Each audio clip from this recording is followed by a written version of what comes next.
Article 370 Indian constitution का एक ऐसा प्रोविजन था जो जम्मू कश्मीर को एक स्पेशल स्टेटस प्रोवाइड करता था, जिसकी वजह से जम्मू कश्मीर का खुद का कॉन्स्टिट्यूशन और बाकी स्टेट के मुकाबले उन्हें ज़्यादा इंडिपेंडेंस दी जाती थी, जिनका खुद का फ्लैग भी था और जितना भी कंट्रोल था, जितना भी कुछ मैटर होता था वो स्टेट गवर्नमेंट ही देखती थी। लेकिन डिफेंस और फॉरेन कम्युनिकेशन ये सभी इंडियन गवर्नमेंट देखती थी।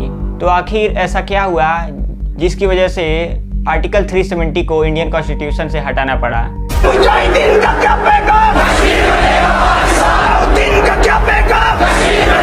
इंडियन गवर्नमेंट का कोई भी कानून डायरेक्टली जम्मू कश्मीर पर लागू होता ही नहीं था। सिर्फ वही कानून लागू होते थे जिसका अप्रूवल स्टेट गवर्नमेंट देती थी।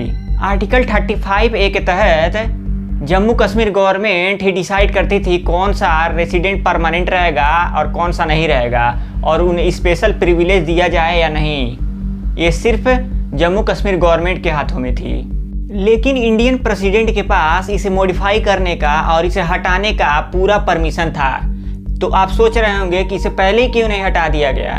तो मैं इसका पूरा रेफरेंस मैं इस वीडियो के अंदर दे दूंगा, आप लोग जाके पढ़ लीजिएगा, सिंपल भाषा में लिखा हुआ है, क्योंकि अगर इस वीडियो में मैं कवर करूंगा तो वीडियो ज़्यादा लंबा हो जाएगा। आर्टिकल 370 इंडियन कॉन्स्टिट्यूशन में 17 अक्टूबर 1949 को एक टेम्पोररी प्रोविजन की तरह ऐड किया गया था और 26 जनवरी 1950 को इसे लागू कर दिया गया, जब इंडियन कॉन्स्टिट्यूशन पूरा रेडी हो गया। जब पाकिस्तान ने 1947 को भारत पर अटैक किया था, उस समय भारत के राजा महाराजा हरि सिंह थे और उन्होंने उस समय इंस्ट्रूमेंट ऑफ एसेशन पर साइन कर दिया। लेकिन इसे हटाने की जरूरत को समझा गया।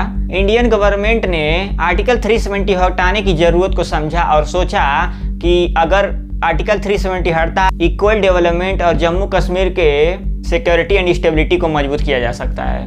और उस समय की एक कोर आइडियोलॉजी फैली, एक देश एक विधान।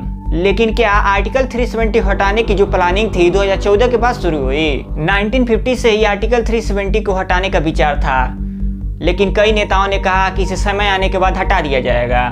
जनसंघ के संस्थापक श्याम प्रसाद मुखर्जी थे पहले व्यक्ति जिन्होंने इस बिल का विरोध किया था, और 1980 में बीजेपी ने अपने मैनिफेस्टो में भी वादा किया कि हम आर्टिकल 370 को रिमूव करेंगे। और 1990s के बाद बीजेपी का जो कोर एजेंडा था वो आर्टिकल 370 को हटाने का था। इसे हटाने का एक स्ट्रेटेजिक साइलेंस भी था। गवर्नमेंट ने बिना डिसीजन लिए, बिना पब्लिक डिबेट के, बिना पब्लिक डिस्कशन के ये फैसला लिया। इन्होंने 5 अगस्त 2019 से पहले अमरनाथ यात्रा को कैंसिल कर दिया। बड़ी संख्या में सिक्योरिटी फोर्सेस को भी रद्द कर दिया गया। पॉलिटिकल लीडर्स को हाउस अरेस्ट में डाल दिया गया और इंटरनेट कम्युनिकेशन सारे। लेकिन आर्टिकल 370 को हटाने के लिए जम्मू कश्मीर की कॉन्स्टिट्यूएंट असेंबली की जरूरत थी। इसलिए एग्रेसिव हूँ कि जम्मू एंड कश्मीर के पीएको को आप भारत का हिस्सा नहीं मानते हो क्या? एग्रेसिव ना हो, जान दे देंगे इसके लिए। सबसे पहले गवर्नमेंट ने आर्टिकल 371 के अंदर एक प्रेसिडेंशियल ऑर्डर CO 272 को इशू कर दिया। इससे जम्मू कश्मीर के कॉन्स्टिट्यूशन में कॉन्स्टिट्यूएंट असेंबली को कॉन्स्टिट्यूएंट असेंबली का मतलब चेंज करके लेजिस्लेटिव असेंबली कर दिया गया। और उस समय जम्मू कश्मीर में प्रेसिडेंशियल रूल था, इसलिए पार्लियामेंट ने एक लेजिस्लेटिव असेंबली का रोल किया। 5 अगस्त 2019 को राज्यसभा में होम मिनिस्टर अमित शाह ने एक रिजोल्यूशन किया आर्टिकल 373 को एब्रोगेट करने के लिए। साथ ही जम्मू एंड कश्मीर में रीऑर्गेनाइजेशन बिल 2019, जिसमें जम्मू एंड कश्मीर को 2 यूनियन टेरिटरी बनाने का प्लान था, एक जम्मू और एक लद्दाख। और इस बिल को जब पास किया गया तो 125 वोटर्स जो थे फेवर में आए और 61 अगेंस्ट में चले गए। और लोकसभा में 5-6 अगस्त 2019 को 370 वोट फेवर में आए और जो 70 थे वो अगेंस्ट चले गए। इससे ये बिल पास हो चुका था। ऑफिशियली एक स्पेशल स्टेटस से एंड कर दिया गया। तो अगर ये वीडियो आपको अच्छा लगे तो लाइक, सब्सक्राइब और शेयर जरूर कीजिएगा। और ऐसे इंफॉर्मेटिव वीडियो देखने के लिए जल्द ही मिलते हैं। तब तक के लिए टाटा, बाय बाय।